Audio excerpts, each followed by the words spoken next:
been about what 3 weeks since Witch Queen came out, right? 22nd, about a week, like 2 or 3 weeks. And first and foremost, I did not like super speed grind. Again, I have people on my friends list that are 1570, so I didn't like do everything day one. I actually had a shit ton of exams, so point is, I didn't rush through Witch Queen, right? I played a little bit here and there, and I think I've done enough of it to give at least a somewhat decent review.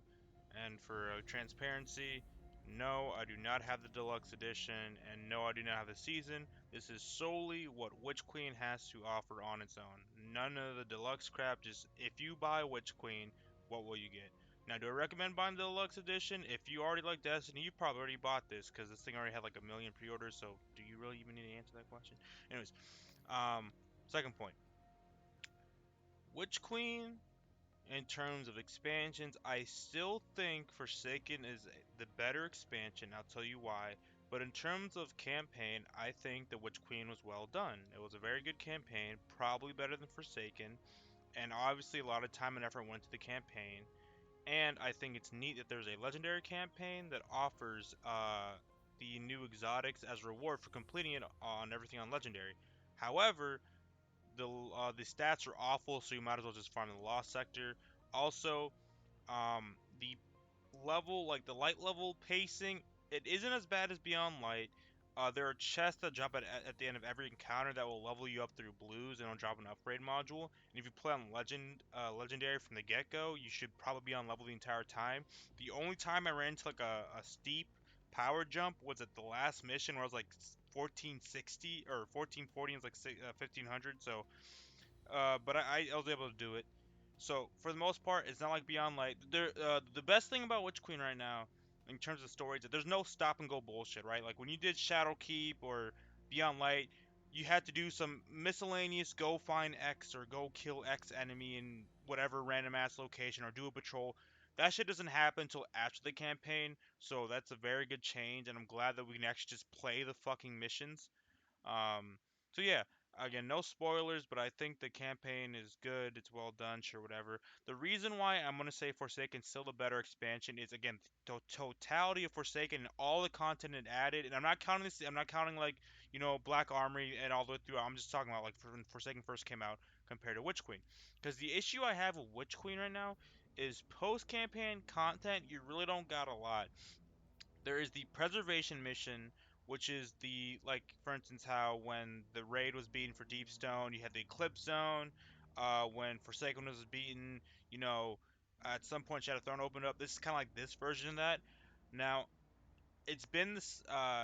Technically, this is the first week of preservation, even though the raid ended on Saturday and we already had it available. So technically, this is still week one, maybe week two.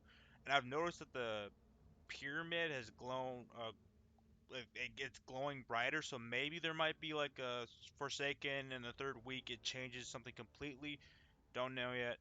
But anyways, that's what this mission is. The raid, I haven't done the raid, but I've heard a lot of good things from the raid. People are saying it's a lot like Last Wish or some crap, so that's cool.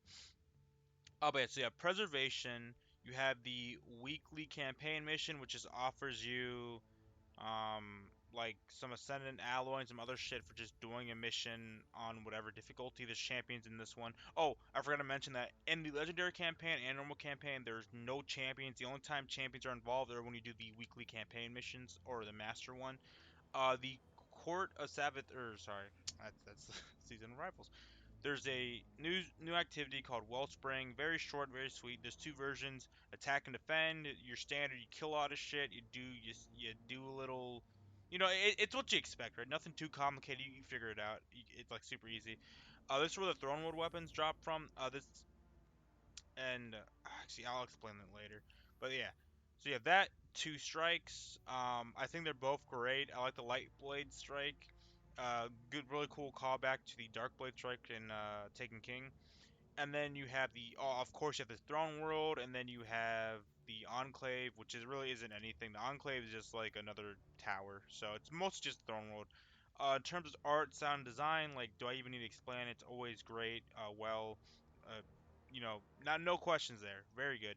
Three new lost sectors. They all have like some little mini mechanic, air quotes. It's not like where you can just run to the end and kill a boss. For instance, in this one, you have to stand on some plates or some shit. So there's that. So yeah, I haven't done them as legendary lost sectors because of light level, and again, this is my annual fucking rant on light level. We all know it's a bullshit system. It is not fun. It's not fun to grind levels because that's all you do. That's filler content. If it wasn't for the light level grind, I'd already be done with this expansion. And now I know why all my friends were like 1550 on day one because they could do whatever the fuck they want and they didn't have to worry about. That's why they grinded all the bounty shit. I just played whenever. Um, yeah. So that's pretty much it. In terms of like quests, there is the exotic quest for the Parasite Grenade Launcher, which is really well done. I like it a lot. I wish it was replayable, but it's a very fun mission, like the dialogue. And the exotic's actually really cool and interesting. So there's that once you beat the campaign. You have the evidence board, which is basically your standard go over here and collect this, or go over there and kill this. And that culminates in you getting the exotic glaives. I only have the Titan one, which is the one that makes the exotic glaives suck. I think everyone knows that. But they all have like some alternate fire mode when you get enough hits. And for the Titan one, it makes a mini like bubble, but it unfortunately does not benefit from anything like Ward like Helmet Saint 14 or the aspects. So that's kind of tragic. Hopefully they'll buff these. But uh, slight nitpick, or actually no, I'll go into crafting. So another big thing with Witch Queen, there's Void 3.0, which I'll talk about later, but crafting 2. The thing about crafting is that they were very conservative. So basically they kind of lied with the when they first talked about crafting. They said, "Oh, if you find a weapon of kill clip and has deep sight resonance, and you can take the kill clip perk and put it on another gun you want." The only thing true about the statement is that weapons have deep sight resonance, which are basically you'll see a legendary weapon with red outline. I think I did all mine. But all you have to do is get kills, complete activities, and once you do that, you're able to basically obtain a resource, like a couple of resources from them, and that will go towards weapon crafting. Uh, so yeah, that's what deep sight resonance is. Just a red border, and you actually no, I can in my vault. I think I have at least a couple weapons because I'm really lazy. But yeah, you see how they have a red border? All you do is like just complete activities, get kills, and then you can choose what element you want to remove from it. This is not delete the weapon, you just get the element. You can only choose one, and there's that. So the thing is, uh, if you're wondering, okay, well then how do you get blueprints and shit? You have to do basically it depends on the weapons, but for the most part, 2 or 3 patterns, which are what the red things are called, like the deep side resonant. Once you do 2 or 3 of the red like things for a weapon, you unlock a pattern. However, there's only a very few weapons that are allowed to have like a pattern, which is basically a blueprint. I can't just like if for instance Ice Luna had a red border. If I had 3 Ice Lunas with the red border, I couldn't unlock the pattern because as you can see, it's not in the craft. Like this is very empty. Obviously, I hope they're gonna expand it. But the point is, the only thing you can craft right now are the Thornwood weapons from the Wellspring, Season Pass weapons, and then the raid weapons and the pre-order SMG, I believe. Yeah, the pre-order SMG. So that's what you can craft right now, and that's pretty much it.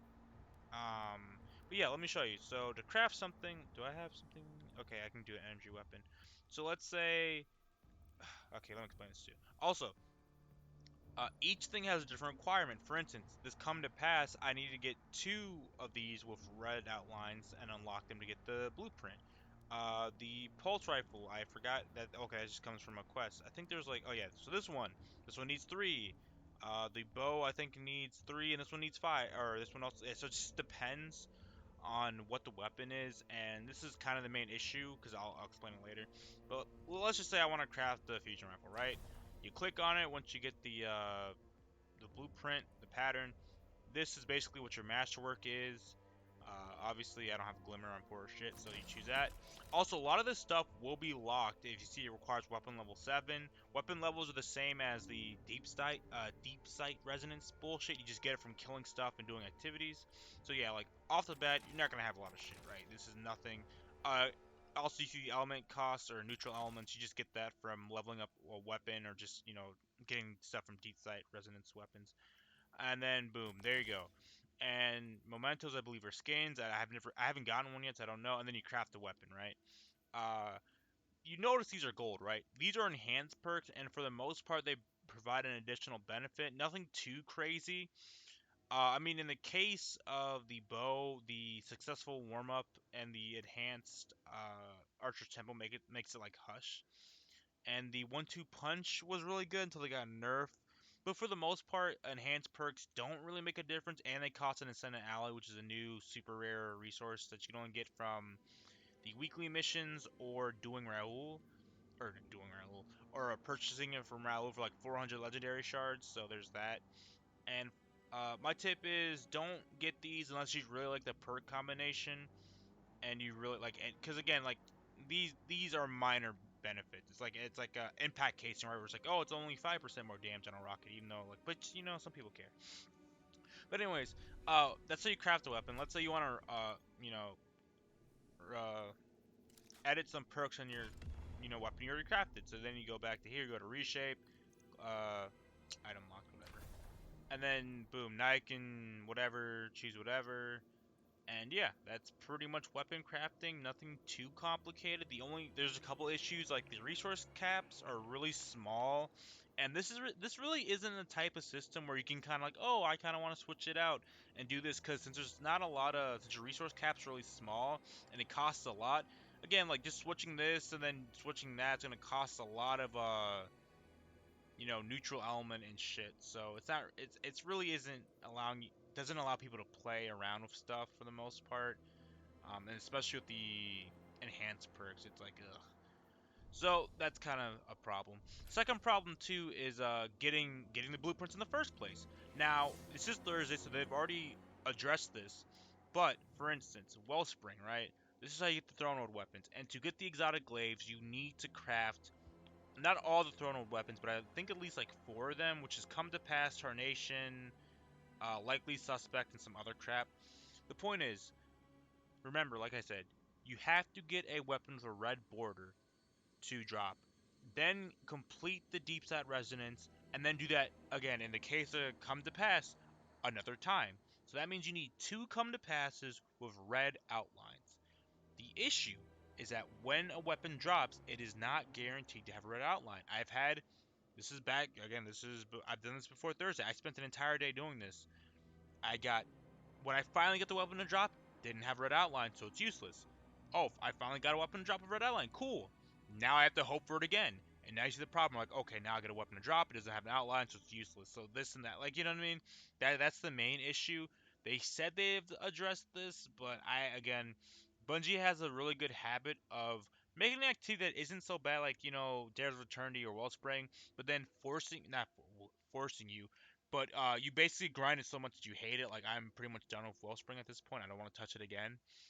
And another thing too is you see the weapon pattern in the rewards to craft so when you do the first exotic quest, or you do the first quest to get your first exotic glaive, the other two are just thrown into the Wellspring loot pool. So you can't just craft the other two, like for the Hunter or the Warlock in my case. I have to keep playing Wellspring until I get lucky enough for it to drop. So again, RNG on top of RNG.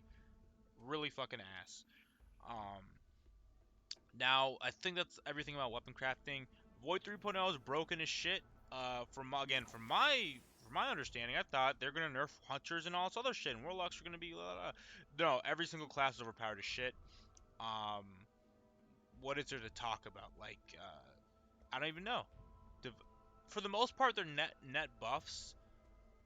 Like, for instance, in case of Devour, it's kind of a nerf because, for instance, the timer for Devour is now 5 seconds and start at 9, and each kill doesn't automatically refresh you to 9. I think it gives you like 3 seconds, so you have to kind of chain kills better.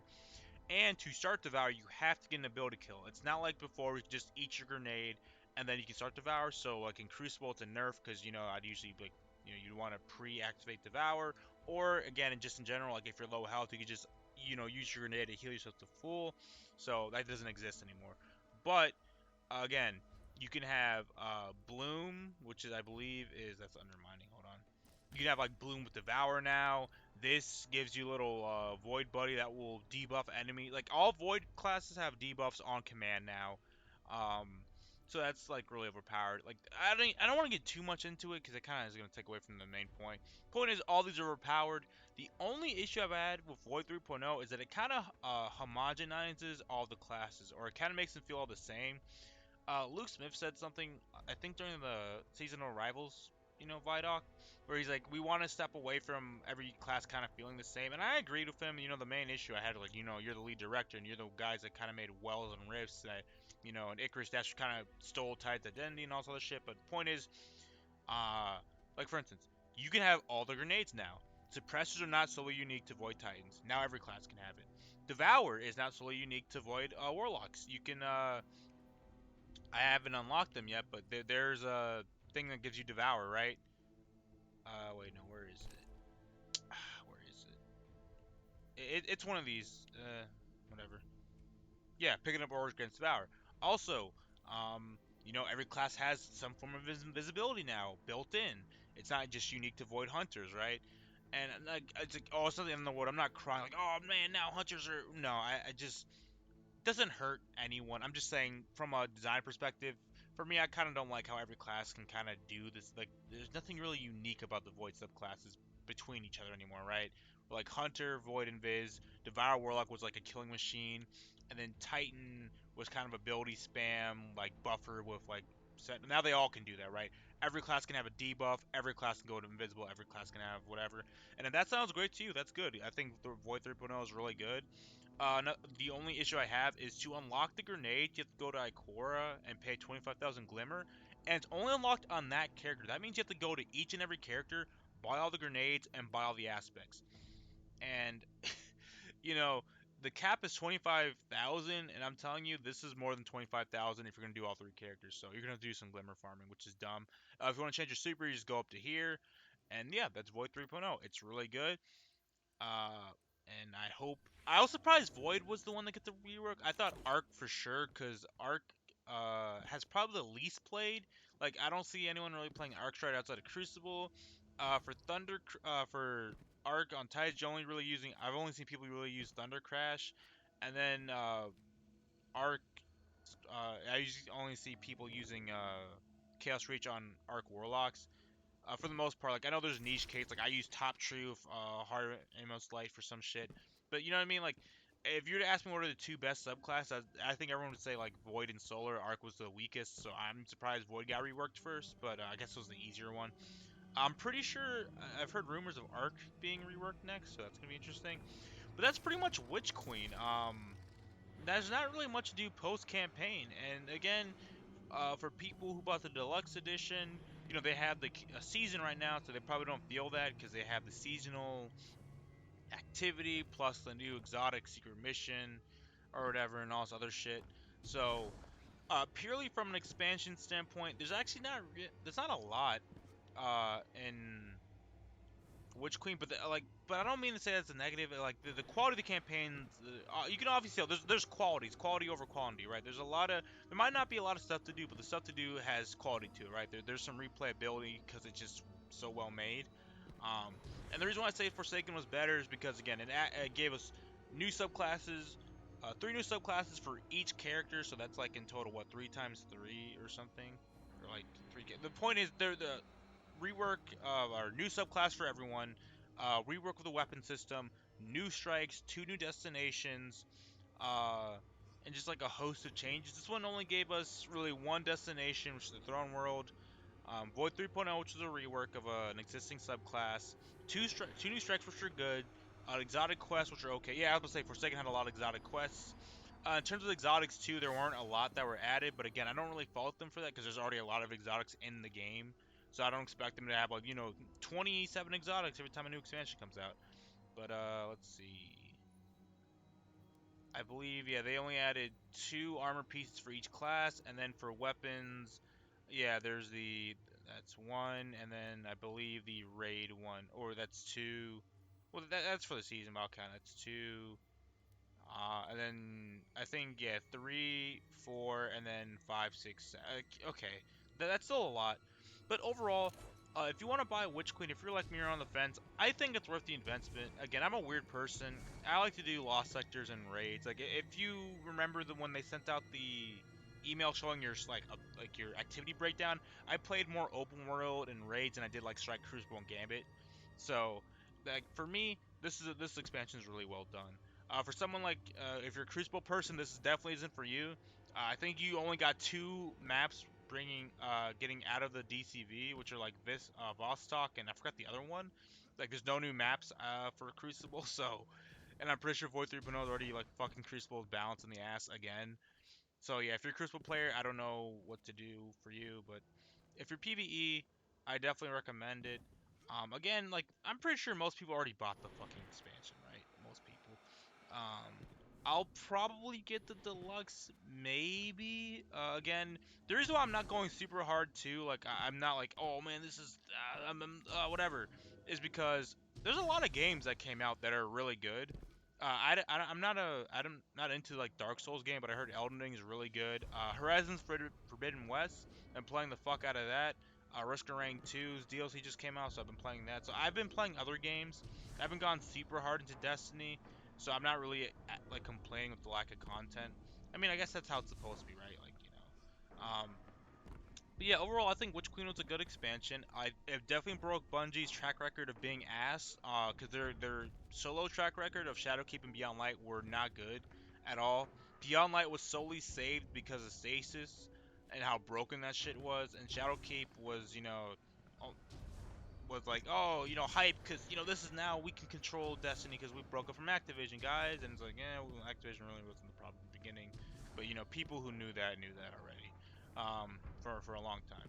Anyway, still TLDR, it's a good expansion. I'd say it's worth $40. I think it's all right. Hopefully there's some more post-campaign content. Again, I didn't really like speed. Like I didn't beat this in a single day and shit. Like again, it's been 3 weeks. I've been doing one thing at a time. Oh, I forgot to mention there's the Altar Reflections too, which is like a little lore thing. I don't know why they're not popping up on. Oh, here it is.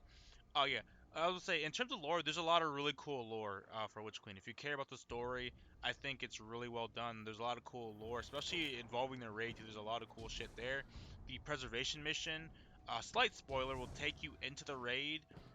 Like not actually like the load up the raid, but it'll take you into some like an encounter and show you like a mechanic, and then you get basically like 10 minutes to explore after you finish the mission. So like I said, you can tell they put a lot of time and effort into this, and I think it shows with the quality. People say, "Oh, this is the best expansion ever." I will disagree. I still think Forsaken's better because, again, in terms of just total content and what it did for the game, I still think Forsaken's better. So yeah. Also, last note: we have a shittier firing range.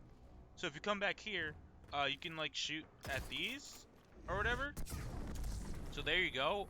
As you can see, it did 40 damage, so these aren't really accurate. And apparently, depending on your weapon level and light level, these numbers change. Um, why they just don't bring back, like, I know they can't bring back the Tribute Hall, but why don't they make something akin to the Tribute Hall, where you could have every single enemy in the game, and spawn infinite heavy, and, proc perks like Kill Clip and shit, because you can't proc perks like Kill Clip or I don't even think Focus Fury works. Let me see. Yeah, like I don't think any of the perks work here, so I don't know what the purpose of this room is. Also, I completely forgot to mention there is a whole slew of new perks. I think they're all really cool. Successful warm up like faster draw speed and charge speed when you kill shit with a fusion rifle or a bow. Focus Fury 20% damage buff when you just hit half your magazine as crits. Like there's cool like compulsive reload. It's a funny one where the closer you are to full mag, you reload faster. There's origin perks, which is what we lost masterworking over. I think they're okay. I still kind of miss the orb generation. They're all relegated to helmets now. They cost 3 energy. It's like 3 to 1 energy. If it matches your thing, like for instance, if I'm using arc weapons, it costs 1 energy. If I'm using kinetics, it costs 3. So, and if you know what I mean, like, it's just it's just it's not worth it. I think ammo finders are worth it. Kind of like the reason why most people don't run reserve perks, or I think this is why most people I usually run damage resistance. Same thing. I think most people are just gonna run ammo finders. Bungie kind of just killed charge of light builds and kind of ushered in elemental well mods. Again, they're Bungie perfectionism. We want everything to have an era. We want you to play the way we want you to play, we want you to play the way that we intend you to play. So I guess well mods are the thing. So there you go. Hopefully you play during the season. If not, good luck with Ada and Banshee. They still haven't addressed that where, people are just missing mods. You can still use Charger Light builds, kind of like I have a hybrid one where I have, Elemental Charge and then a way to get, whatever, so I can use Lucent Blade. Oh, Masterworking Armor now, or Masterworking Armor is still the same cost for exotics and legendaries. However, changing the Elemental Affinity is way cheaper. All it costs is an upgrade module in 10k Glimmer. For the exotics, I think it's the one upgrade module in like 25k or 20k Glimmer. Way cheaper than, getting 3 Ascendant materials and doing all the other shit. Um, that's pretty much it. If there's anything else I forgot, it hopefully wasn't as important.